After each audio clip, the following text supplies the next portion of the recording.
All right. Good morning, everybody. Today is Wednesday, April 8th, 2015. And this is Before the First Cup with Jules here on UCY.TV. Happy Wednesday.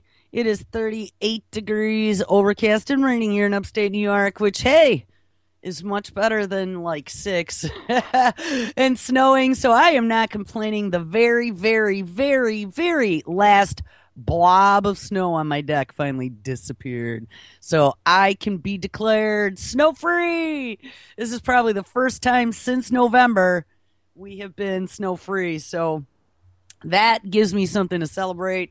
Apparently, too, yesterday was National Beer Day. I don't know if anyone knew about that. I remember seeing that last year, but I was kind of like, eh.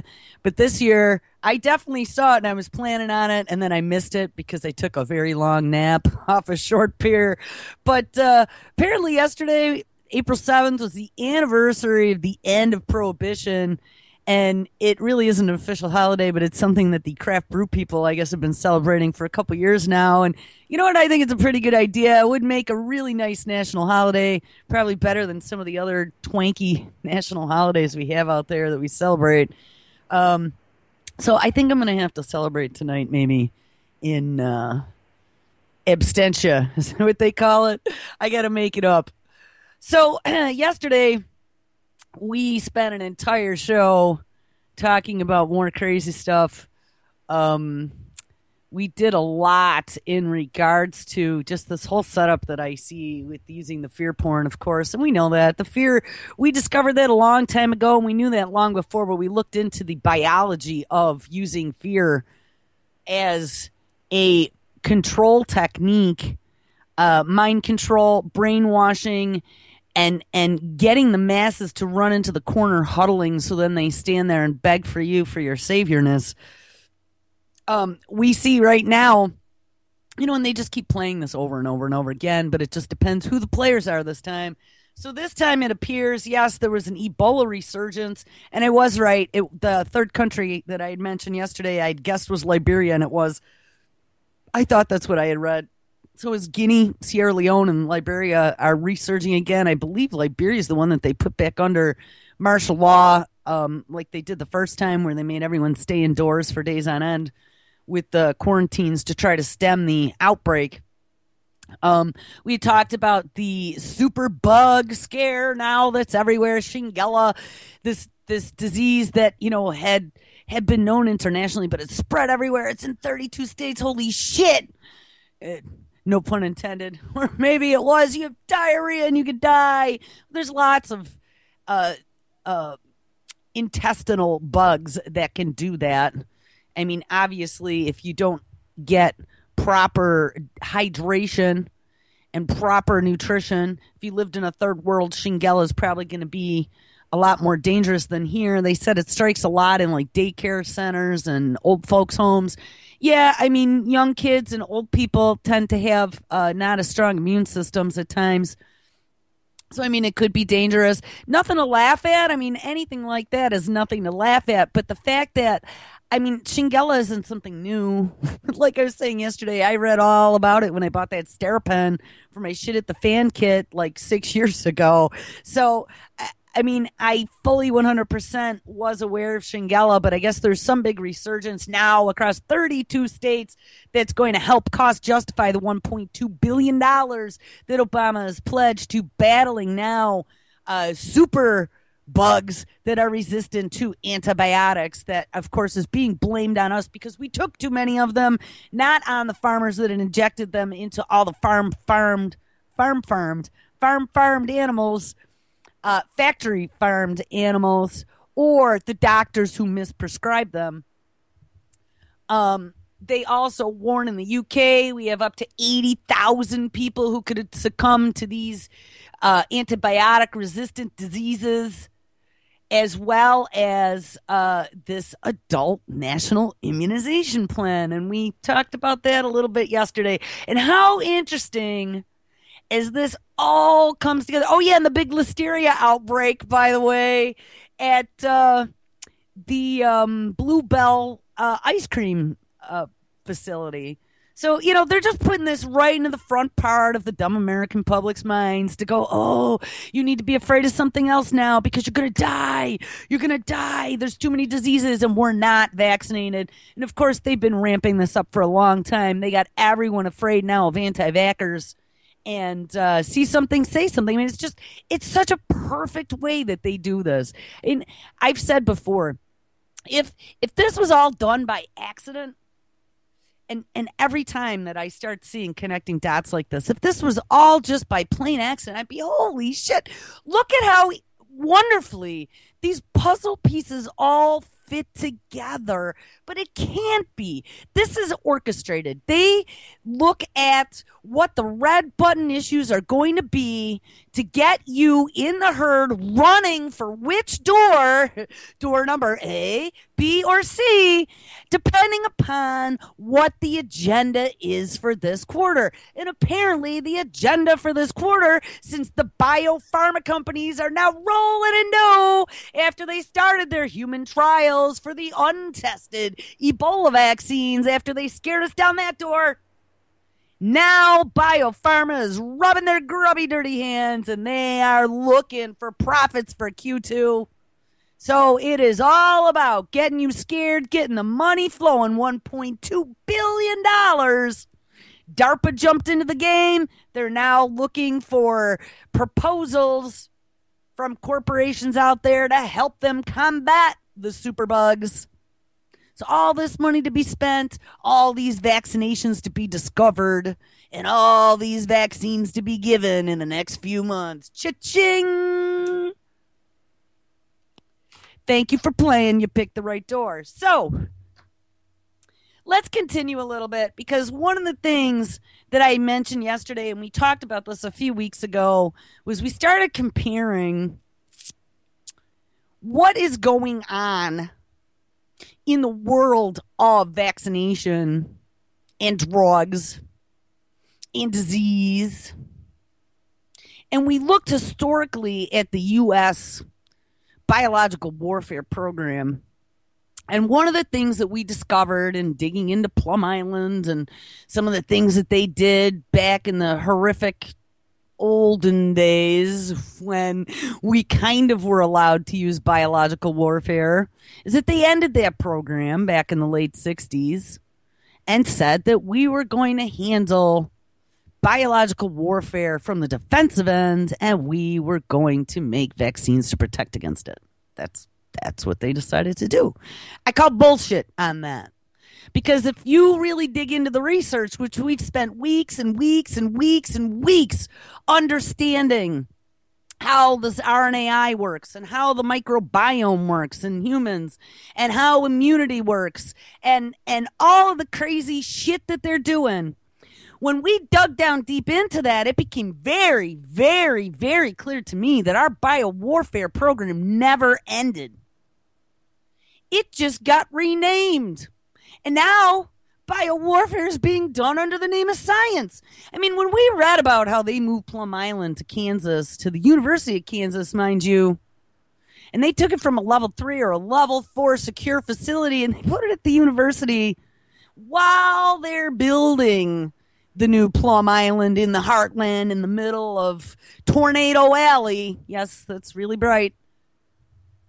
They now have it sitting at the university, and they are working on all kinds of remedies for all kinds of animal diseases. That sounds like a good thing, doesn't it? Well, if you realize the fact that to work on a remedy for a disease, whether it be an animal disease or a human disease, you got to have the disease in the first place to come up with the remedy. Then it makes you go ding, ding, ding. Hey, wait a minute. They still have all these substances that at one time they were using for biowarfare that now they say they just have in the petri dish to see how to make a vaccine for it. But, when we started reading about like the GMO mosquitoes from Oxattack that are going to be flying and killing the indigenous species, but remember they're the size of pterodactyls. That's what that woman said, and they stab like knives through your clothes. They They bite humans and fish and dogs, and they make you bleed profusely. No, she didn't say that, but that's all I was imagining is just like, no, bleed to death from a GMO mosquito bite that comes along with a poison dose. I mean, who knows? You know, they can do whatever they want once they start editing the genome. And I mean, that's probably the scariest part about all this. You know, I joke about, oh, the third arm grown out of your forehead. But I'll tell you what, they probably could do something like that. You know, when we got deep into the RNAi and how RNA interference works and flipping switches on and off, and then we started reading about pesticides. Remember, we made that connection as well, not just to biowarfare, but then we dug into Monsanto and started showing how these new technologies that they were using, the Ebola vaccines and the HPV vaccine, and now some of this new stuff that's coming out. And we showed how it was the exact same technology that Monsanto, as of beginning year 2014, in their year forward-looking statement, had shown they're using the same technologies to flip switches on and off in plants. Then we listened to Dr. Huber, who showed beyond a shadow of a doubt that these technologies that they've been putting into these GMO plants have been passing not only down to the animals that consume them, us being the top of the food chain, but also to the insects that come into contact with them and the soil. Now, that should be pretty alarming to you because, like we said a long time ago, the genie being out of the bottle, it is way beyond out of the bottle. So, all right, now that we've established all that, now that we've established these connections, I came across a story yesterday. Somebody posted this on the antimedia.org, and I don't know if they listen to the show or not. If they look at all of the painstaking notes and article links that I post at the bottom of just about every show after I talk about it. But Mr. John Rappaport had a story published that pretty much says exactly everything we've been saying for weeks and months on end. Except I didn't know it was in Hawaii.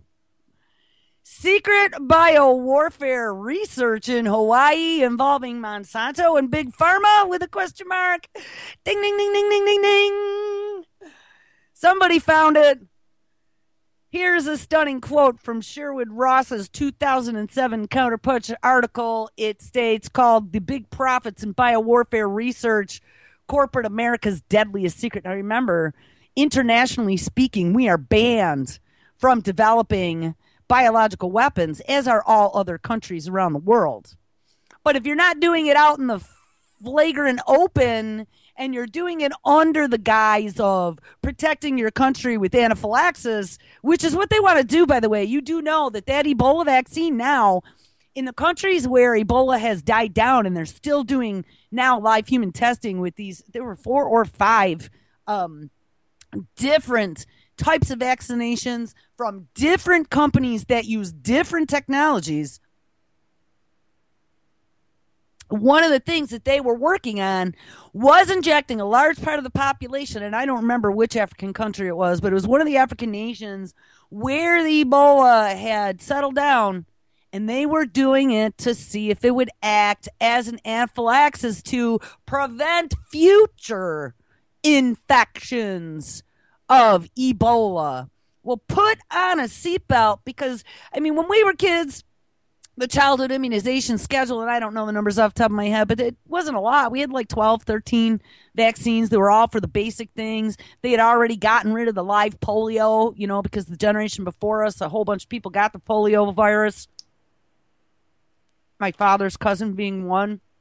He actually had polio from the vaccine. So they got rid of that. They also gave us, they stopped giving us smallpox because smallpox was very disfiguring, and a lot of people got sick from that vaccination as well, unless you were going internationally, which one side of the family lives in another country, and we went to visit when I was a kid a couple times. So I was required to get that smallpox vaccine. Thank God. It didn't, I mean, as far as I know, I don't know, maybe some of my funky problems now have something to do with that. Who knows? But smallpox had ended for the general populace I lost my train of thought. Now I looked at chat for a second. Anyway, so let's get back to the story. All right, so this is from John Rappaport. He said 2007, the Counterpunch article titled "The Big Profits in BioWarfare Research: Corporate America's Deadliest Secret." Quote, a number of major pharmaceutical corporations and biotech firms are concealing the nature of the biological warfare research work they're doing for the U.S. government. Hey, imagine that. You know, and what gave it away for me was the fact that DARPA was sprinkling money to all these corporations. I mean, hello, DARPA does the research for the Black Ops military. And militarily, making sure that we have research in biowarfare would probably be something we'd be doing, especially since it ended so abruptly at the end of the 1960s with no further research being done. Wink, wink. You know what I mean? Like, just people are so fucking stupid if they believe these bullshit stories they tell us. I think the last time I talked about this, I used the story about HARP. HARP was up and running. I could look at all the charts. It was online, man. You could go in there and do historical readings from all the HARP experiments. And then one day, they ran out of funding, and the very last experiment, quote unquote, per the news, was that DARPA was up there doing the very last experiment before they shut HARP down.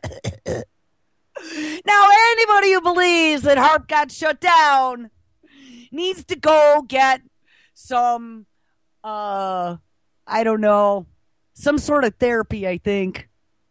You need to be discombobulated from believing the machine. They didn't shut HARP down. Yeah, they shut HARP down publicly. They shut HARP down from us having the access to the web interface, just like all the other tools over the last 4 years that we used to have, like the magnetometer looking at the Earth's magnetic field that was live, or the speedy atmospheric simulations showing using weather models where the radiation is dumping 24/7 off of the spewing Fukushima triple meltdown. Yeah, nah. All those programs got shut down. They didn't. And that's what they told us, too. They didn't. They just pulled the plug on public access. Oh, what? The X-37B? The baby space shuttle that was supposed to be shuttling supplies to the International Space Station? And then Obama. Again, we had no money. This, I think, was in... trying to remember if it was 2008 or 2012. Might have been 2008. Shut down the space shuttle program. Because guess what? It's getting old and we have no money. We have $1.2 billion to do investigation on antibiotic resistant fucking diseases. There's all kinds of stuff out there that's not going to take $1.2 billion to research, like garlic and onions. Right? We've established that. The Saxon cure for MRSA. Silver. That also cures MRSA. Manuka honey. And it doesn't even have to be Manuka. Just get yourself some organic local honey. I'll take the $1.2 billion. Cut me a check. We could have used that $1.2 billion to keep our space program up and running, instead of now having to depend on the Chinese, the Russians, and the fucking Indians. But what? All right, so we shut down the space shuttle program. And guys, that actually put tears in my eyes because space shuttle launched. I was in high school, man. We watched that live. We had the satellite dish when I was a kid because we didn't have cable. So we had one of those big honking 10-foot. My father, he had to have his toys. We had this 10-foot dish in our little suburban backyard quarter-acre home on this freaking concrete slab. This thing looked like we were contacting ET. And we could get like our 7 channels on it. Because there was nothing on there. Most of them were like crazy evangelists and, C-SPAN and the NASA channel. But we could get NASA Live on there. And I will never forget the day I graduated high school, my 18th birthday. I come home, Space Shuttle Challenger is taking off. It's got the school teacher on board. So it was such a big deal to everybody. We watched it blow up live. I mean, guys, that was just so devastating to me. So when I saw them shut that down, I had just connected with that space shuttle so deeply. It literally put tears in my eyes. But there was a baby space shuttle. The baby space shuttle was the X-37B that went into the belly of the space shuttle, and it was to be used for the International Space Station supplies. Well, Obama shut down the space shuttle program, declared we didn't have enough money. They carted that sucker all the way to the Smithsonian, and the X-37B got taken into CPS protective custody by who? DARPA. And then the Air Force, flown on a secret classified mission, and I think it's been up 2 or 3 different times now, for very long-term, discreet, secret missions in the sky. Nobody really knows what it was about, but one of the things that we discovered, because you could track it, it was still available on that online tracker that you can use for all the satellites, but one of the things we discovered, it was some of the first experiments with unmanned aerial vehicles for long periods of time. There have been rumors that it was being used for surveillance and for mobile HARP. People have been showing how when it was flying over locations right around the same time it was crossing over, there were big earthquakes, and you could actually literally go out to HARP and see that HARP was fired up at the time. All speculation, but what I'm saying is they said the space shuttle program got shut down for lack of funding. I mean, how many more of these things do we have to go through that happen over the last few years, like the Near-Earth Object Orbiter Telescope? Oh, no more fucking money. Let's shut it down. You better believe it, that thing's still up and running. They just might not tell us when they see something coming. I don't know. I'm getting off the topic, though. I don't want to go any further. So let's get back to the story. So I'm going to read this paragraph again. Quote, out of this big profits in biowarfare research, corporate America's deadliest secret. Quote, a number of major pharmaceutical corporations and biotech firms are concealing the nature of the biological warfare research they are doing for the U.S. government. Since their funding comes from, and yes, we talked about these guys many times, the National Institute of Health, who is spearheading the brain research project. People remember that. The recipients are obligated under the National Institute of Health guidelines to make their activities public. Not disclosing their operations raises the suspicion that they may be engaged in forbidden kinds of germ warfare research. According to the Sunshine Project, a nonprofit arms control watchdog group operating out of Austin, Texas, among the corporations holding back information about their biowarfare research activities are, all right, wait for it, here it comes, Abbott Labs, BASF. How many times have I talked about them? They are the other GMO company, the people that used to make in the 80s that special coating to go on your HD cassette tapes for super duper 90-minute sound, if you remember. BASF was kicked out of Germany too. Actually, nobody ever paid attention to this but me, but I remember BASF because they were some new company on my new super duper cassette tapes that I can make mix songs on. But BASF headquarters used to be in Germany. They got kicked out, and they moved to Research Triangle Park to be in a place where we were more accepting of GMOs, with Monsanto and Syngenta and all the other companies, because GMOs have been banned all over Europe. So Abbott Labs, BASF, Bristol-Myers Squibb, DuPont, Eli Lilly, Embrex, GlaxoSmithKline, Hoffman Roche, Merck & Company, Monsanto, Pfizer, Schierling Plough Research Institute, and Syngenta. How does that make you feel? Makes me feel all warm and fuzzy. We've been on to these assholes for a really long time. says, in case you didn't know it, the White House since 9/11 has called for spending $44 billion on biological warfare research, a sum unprecedented in world history, and an obliging Congress has authorized it. Notice that the above list of corporations includes some of the biggest names in biotech: BASF, DuPont, Syngenta, and of course Monsanto.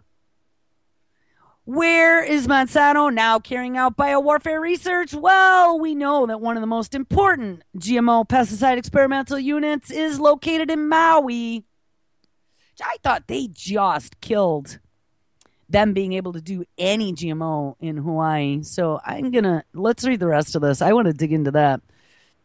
Where in the last election, voters passed a ballot measure that ordered Monsanto and Dow to halt all research, yes, until a complete independent investigation into their activities was done. That's right.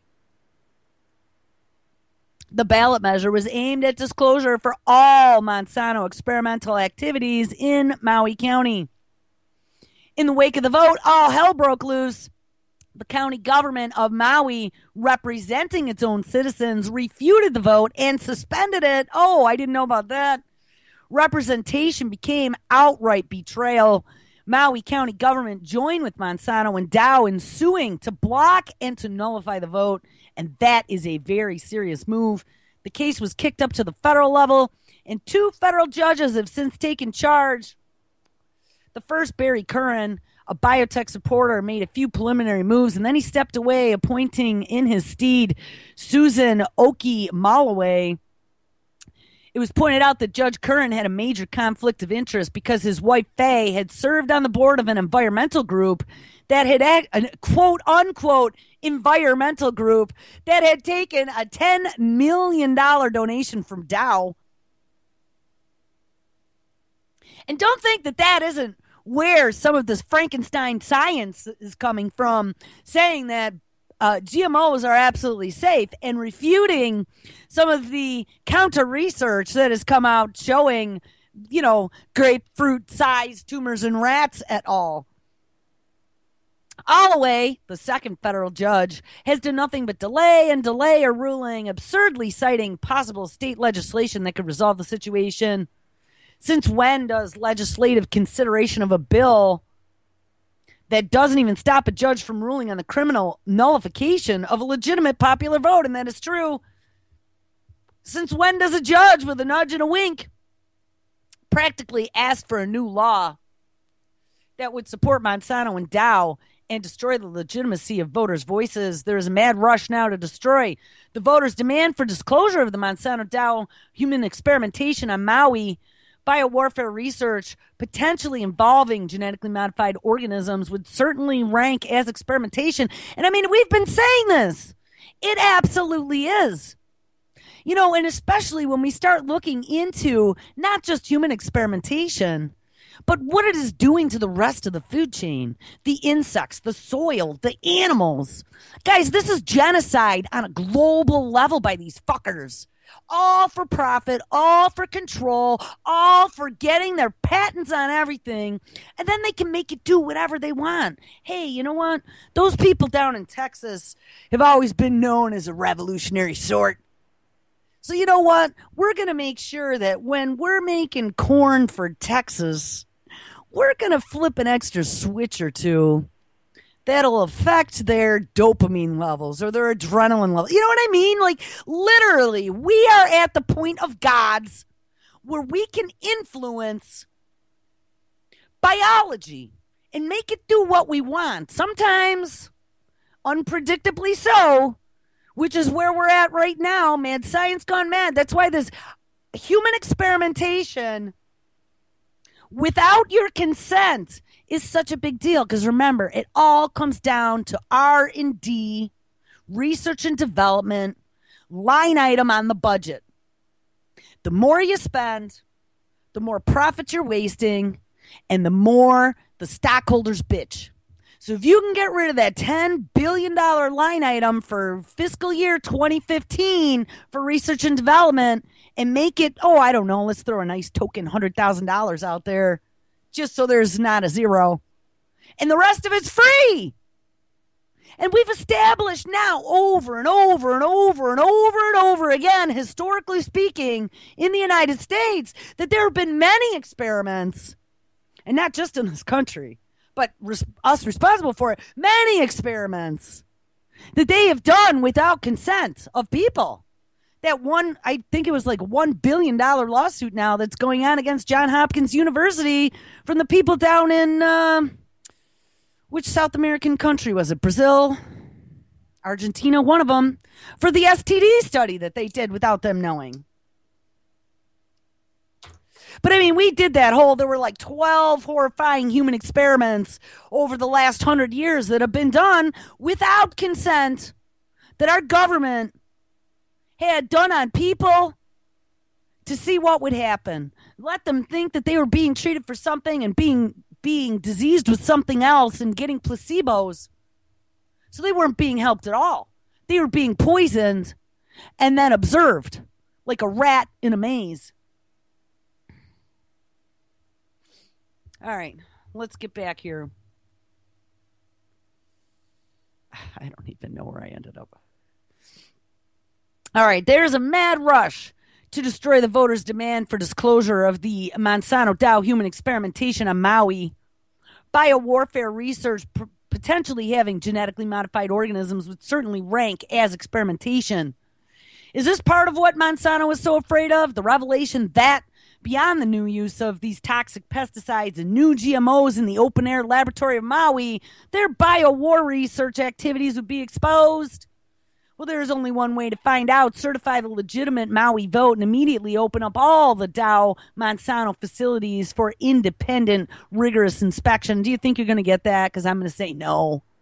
There's not going to be any independent group that's going to be able to go in there and blow the whistle on what they're doing. There's just not.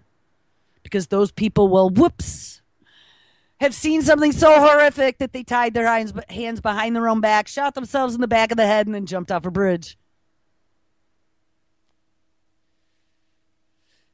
Carry out intensive and relentless interviews with Monsanto and Dow scientists and other employees under oath, under penalty of perjury, and let's see what pops out of the hopper out of these secret guarded facilities. Well, that's never going to happen either. We need some whistleblowers to step up and get some balls is what we need. But again, they will then accidentally have a suicide. I could guarantee you shit like that happens all the time. There are 11 military bases in Hawaii. Does Monsanto maintain military connections there? If so, what sort of relationships have been formed? These questions need to be answered too. Well, I can tell you. I don't know about Hawaii in particular.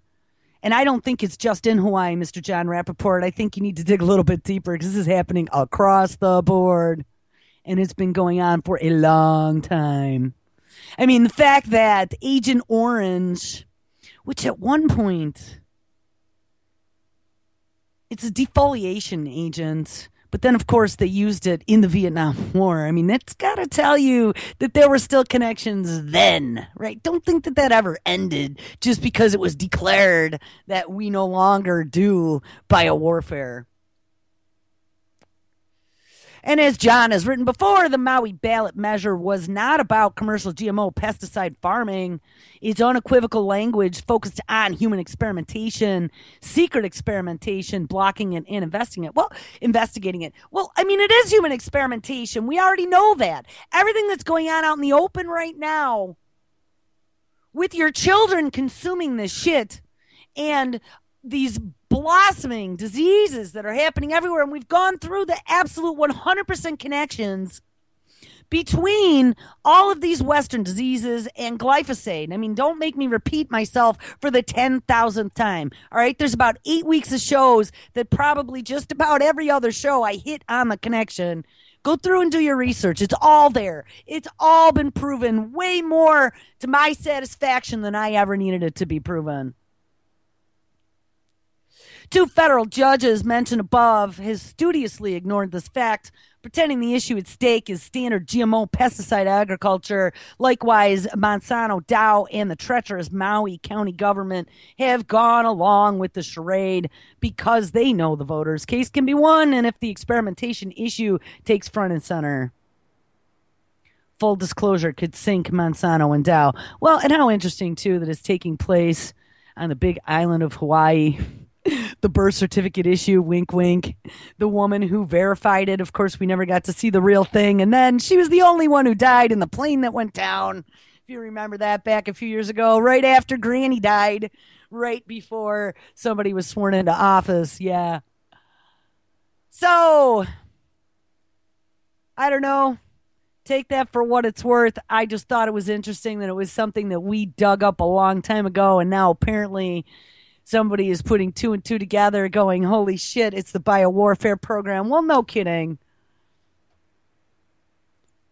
All right, so to get back to these red button issues, I told you they're pushing the fear porn that is trying to get you to line up and to get your vaccines in the national adult push for vaccinations. And just along those lines, what do we see? Bubonic plague now found in Arizona. It has infected fleas. And I mean, the thing is, this isn't the first time we've seen bubonic plague. We've seen it in Montana as well in the fleas. We've seen it in the mice as well. I think that was also Montana or Wyoming. Somebody got very sick because there'd been droppings in a cabin that was rented out, and there was a little girl that got really sick a few years ago. But also remember that they've been digging up all these corpses in Europe now over the last few months that were buried in mass graves from the bubonic plague. And it's funny because I read about 6 stories on those plague victims that they were digging up. And only one of the 6 stories had mentioned that they were going to be keeping samples to study the bubonic plague. All the others just made it sound like, well, they were building a shopping mall or whatever, and these bodies were in the way. So they were digging them all up for archaeological purposes, and they were going to put them somewhere else. But they literally were going to be taking samples. Well, of course, you know what they do when they take samples of shit like that. They do things like they did with the bird flu. They put it into the lab and see if they could make it 100 times more virulent and then publish the results, right? And then go, oh shit, we shouldn't have published the results because now there's jihadis everywhere who could take those results and make it into a bioweapon. So maybe we need to now lock down on the internet. And that's exactly what they are now proposing doing. So remember, we dug up bubonic plague victims. We're finding bubonic plague now in the United States, in the fleas, in Arizona, in one of the areas that has a very large population of prairie dogs, and the prairie dogs are infected. Bubonic plague found in Arizona after fleas infect prairie dog burrow. Fleas near a popular hiking trail outside of Flagstaff, Arizona, have tested positive for the bubonic plague. That's bad because Flagstaff is pretty busy. The insects were found in a prairie dog burrow in Picture Canyon. State officials warn visitors and residents to avoid contact with the prairie dogs. Public health officials noticed a prairie dog burrow where animals appeared to be dying off and saw at least one dead prairie dog, said Randy Phillips, division manager with the Coconino County Public Health Services District. To the Arizona Daily Sun, quote, "It looked like something that could be associated with death due to the plague," said Phillips. Gee, I wonder what that means. Bring out your dead. Dong. The first round of testing took place over a limited area of Picture Canyon, just northwest of the Wildcat Waste Treatment Plant, east of Flagstaff, and on Thursday, they went back to sample more flea colonies over a much broader area, said Phillips, and those results are due back later this week. Now, what I love is when we dug historically into the U.S. BioWarfare program, one of the things that we found out that they especially like to experiment with was using insects to spread pathogens. Oh, mosquitoes. Oh, fleas. I mean, I don't think that they actually mentioned fleas in there, but wow, fleas are so tiny and can bounce around. They can get on your pet.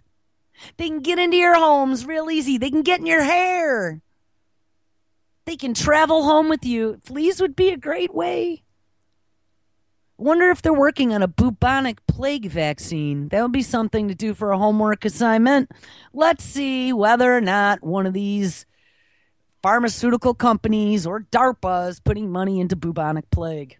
I mean, I'm telling you, they literally said that these victims that they were digging up in England, 1 story out of 6, they were taking samples now to study it. Studying it means that they reproduce it. Reproducing it means now that we're going to find out a way to use it and then come up with a vaccine. So once the genie gets out of the bottle, we can vaccinate all the rich people and let all the ones who don't matter become a real world experiment to see what happens. Says, on Saturday, officials began cleaning and disinfecting the borough in the areas with insecticides in an attempt to prevent any possible outbreak from the plague. Arizona has experienced 64 cases of the disease since 1950. So yes, like I said, it's not the first time, but it's not seen too often. When the first known human case of the plague occurred. And how interesting is it that the first case, and that's something else that we've noticed a lot in looking at these outbreaks, it's like the first ever. Oh my God. How many first evers have we seen that seem to coincide with these other programs going on? Their first case is 1950. Well, I will guarantee you, if we do a little bit of research, we're going to find out that there was all kinds of biowarfare research going on in 1950 at Plum Island. Since then, there has been an average of 1 or 2 human cases per year, according to the Arizona Department of Health and Services. Only 1 person has died from the disease since 2000. And 2 others survived after contracting it. Plague activity in nature has been known to wax and wane over time, and this is influenced largely by climate conditions and rodent and flea populations. The ADHS said on its website, I'm trying to remember, there was an article I had a few months ago about plague in Africa as well, which I was like, oh, here it comes. The plague is going to kick back up again. And, trying to remember what creature they actually blamed it on, because it wasn't what we thought. I don't know. I'll have to look that one up. Let's finish reading this. 3 states in the American Southwest, Arizona, Colorado, and New Mexico, are responsible for 80% of all the human cases of plague, says Dave Engelthager, program director with the pathogen research nonprofit TGen North, told the Arizona Daily Sun. And you know something else that we found out when we digged into plague, digged into plague. When we dug into plague a while back, was that there were different types of plague. There's the bubonic, there's the pneumonic, which gives a pneumonia type illness. And then there was a third one. I don't remember what it was, but there is definitely more than one type of plague. Bubonic is what killed millions of people in Europe in the Middle Ages. The last time plague was found in Arizona was September of 2014, when fleas in Doney Park tested positive for the disease, said the Arizona Republic at the time. Researchers believe it may be because of the Southwest climate, topography, and rodent populations are all similar to the high desert grasslands of Central Asia where the plague first evolved, said professor at Northern Arizona University Microbial Genetics and Genomics Center. It's found a similar place to make a new home, and maybe that's why they're starting to find it now in Africa as well. And was it ever, that was like one of the first cases in Africa, which of course I hear alarm bells when I hear the first case ever. Fleas on rabbits and other small rodents, including prairie dogs, ground squirrels, rats, and mice, carry the Yersinia pestis bacteria that causes bubonic plague. Prairie dogs are especially vulnerable to the disease due to their social nature, and outbreaks can quickly wipe out 90% of a local prairie dog population. Wow, that's a nice virulent bioweapon now, isn't it? If you normally see prairie dogs, then next day they're all gone. There's a good chance that plague is coming.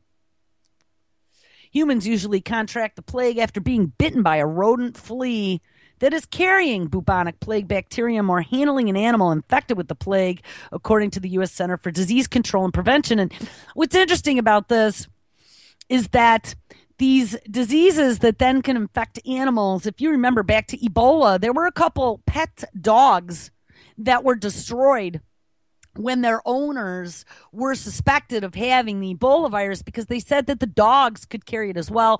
We'd also had some discussions about being able to pass pathogens back and forth between your animals after there was this upper respiratory that I had that wouldn't let go. And remember, we all had that plague, the lung plague last year.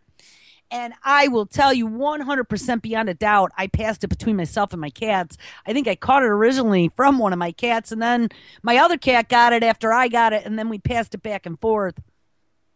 And we'll do a little bit more on a news story after this. To prevent the disease from spreading to humans, they are warning visitors and residents not to allow pets to roam freely, as well as to treat them with flea prevention medications. And the thing is like flea prevention doesn't necessarily kill the flea.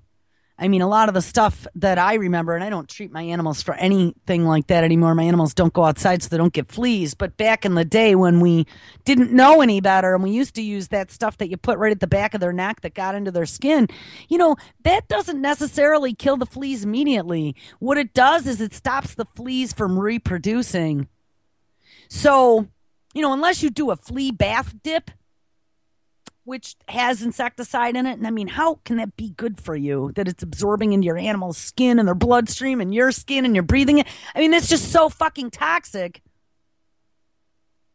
But if it's affecting their ability to reproduce, then there's still going to be a generation of fleas that'll be biting your pet and potentially giving them bubonic plague. Also, avoid contact with sick or dead animals and stay away from rodent burrows. Wear insect repellent that keeps fleas away when hiking and working in areas where plague might be active, and wear rubber gloves when skinning and cleaning game animals. Talk about how horrifying this is. So this year is supposed to be really bad for fleas, ticks, and mosquitoes, all three of which now carry all kinds of diseases. And one of the things that I still didn't look into was when we were reading that story the other day that was it mosquitoes? I think it was mosquitoes can carry elephantitis. I don't know if anyone looked into that, but I had never heard of elephantitis as being something that could be contagious, number one, or spread, number two, by insects.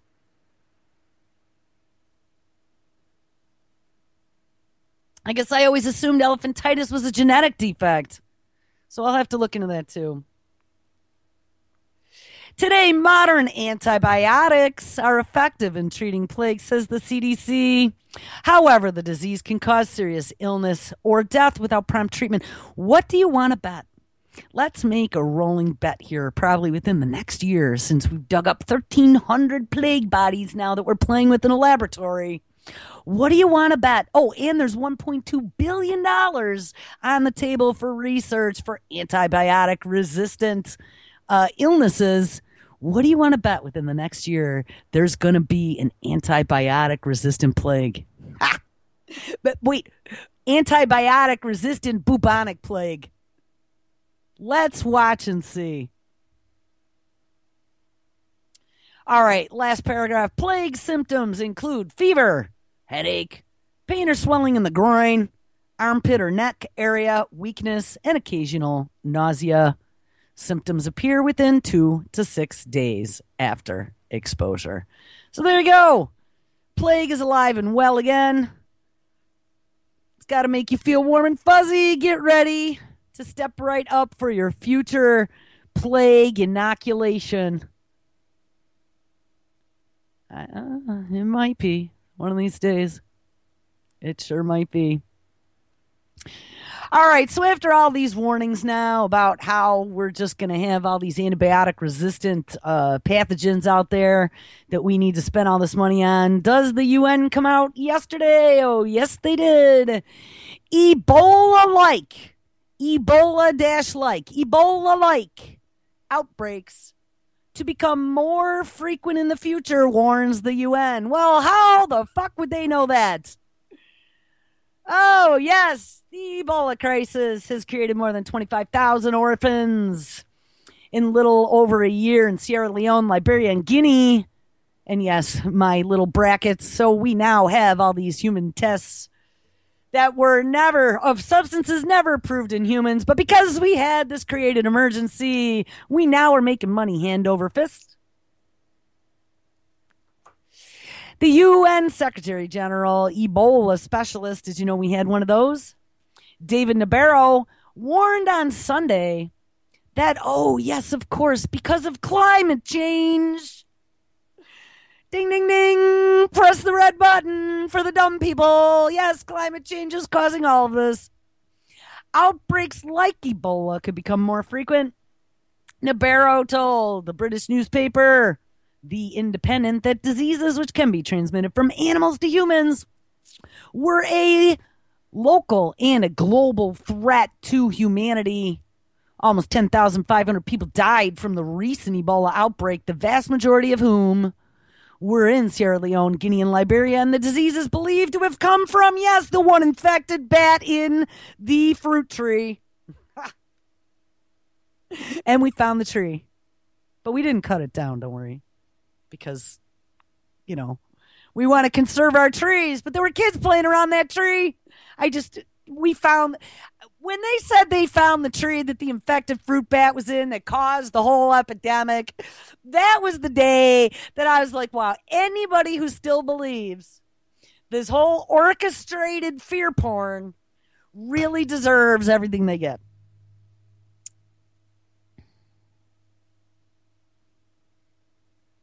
The UN Secretary General Ebola Specialist David Nabarro continues, quote, there will be more. 1, because people are moving around more. And 2, because the contact between humans and the wild is on the increase. And maybe because of climate change. So wait, I hear Jenna 21 in here screaming loudly. So how do we stop it? Well, I don't know. If what's causing it is that we're moving around more, number 1, and number 2, that we have contact with nature, well, then maybe we should restrict movements and keep people in cities. Oh, what? Yes, that's exactly how Agenda 21 reads. And I'll do it in the name of stopping climate change. Wow, that was like way more UN agenda than I could even stomach at this moment. The worry we always have is that there will be a really infectious and beastly bug that comes along, says Nabarro. Before 2013, there had never, ever been an outbreak of Ebola in West Africa. Gee, go figure. But some scientists have suggested that the increases in population, deforestation, and a change in rainfall has affected the behavior and the numbers of fruit bats, which may have led to the outbreak. I mean, can we spread the bullshit on any thicker? Humanitarian aid workers have reported that Ebola epidemics, this one in particular, which began in December of 2013, has created more than 25,000 orphans and has killed all their parents. All right, I only got about 2.5 minutes left here, so I'm going to hop to this next story. So beyond Ebola, let's really quick connect because I have a clip for you. They are going to go after our loved ones. Here we go. Dog flu epidemic. Out of the blue, it's Chicago. You guys have been searching on Google more about how veterinary hospitals in Chicago are overwhelmed by dogs with canine influenza. And the virus is spreading so quickly that local news stations are calling it an epidemic. Well, just to give you guys an idea of how bad it's gotten the past 3 weeks, PetSmart closed 3 Chicago area pets hotels until Sunday. The popular dog Easter egg hunt, which I didn't even know about until today, in Horner Park has been canceled. Park authorities are posting signs to warn people about not bringing their sick dogs. And Chicago authorities are worried that with spring break just around the corner and people traveling, the virus could spread outside of the city of Chicago. Now, back with us is celebrity dog expert Victoria Stillwell. How do you know if your dog has this virus? It's difficult because it can the symptoms can be, nasal drip. It can be coughing. It can be like kennel cough. But I think the big difference is that you can, your dog will have a temperature. Now, normal dog temperature is around 101 to 102.5. But they get a fever, which is around 103 to 105. Now, unless you want to take your dog's temperature, if you're worried at all, take your dog to the veterinarian. Okay. So, but if you see these symptoms, do that? Take your dog to the vet? That's yes, what you do? I would. I mean, I would. I'd always err on the side of caution. Never wait it out? Because this virus is very dangerous, and some dogs will die from it. Some dogs will develop pneumonia, and they will die from it. I don't even know how you take a dog's temperature. I'm sorry if that's kind of graphic. How do you do that? It's rectally. Okay. So that if you don't want to do it yourself, there's a special rectal thermometer. Okay. Yeah, then you take them to the vet and let them do that. And obviously a separate thermometer just for your dog, not one that you would use for yourself. And to prevent your dog from getting the flu, obviously you don't want your dog to be around other dogs. Avoid the dog. In Chicago, avoid dog parks, doggy daycares, boarding facilities, but it's spring break now. Yeah. So everybody's going to be traveling, and so their Weather's dogs perfect. are going to be going to these facilities. Yeah. Because people are going on vacation, so it could spread more before we start to see the back of it. You got to find that one trustworthy relative to ask to watch your dog. Or get a pet sitter into your home to watch your dog. That's the safest option. Yeah. And this is my... So how convenient is that, right? A spring break kicks in and there's this epidemic and people are going to be traveling and taking their dogs and oh my God, it is going to just spread like crazy. All the symptoms are pretty average, so you're not going to know your dog has it. So this is something to keep your eyes on. I have never really heard of doggy flu. Some people yesterday when I mentioned it in chat said they've known about it before. Maybe it's been out there, but how interesting that it hit Chicago too. You know, Chicago, the pit of lizards, where they've been working on creating a police state. Well, guys, listen, we got tons more to talk about, so we'll continue this tomorrow. There's about 15 seconds left. Make sure you stick around. It's Wednesday night. So we have live tonight, Josh with Anti-Tyranny News at 6 p.m. The boys from New York, Jonathan and Steven at 8. Truth or Talk Radio with April and Verstein with their show from Sunday, and Anti-Media Radio with Nick and DB at 11.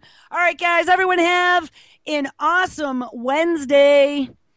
And I guess I don't have any music. Or even if I am even on air. There we go. All right, guys, have an awesome Wednesday. We will catch up with you tomorrow. Everyone take care.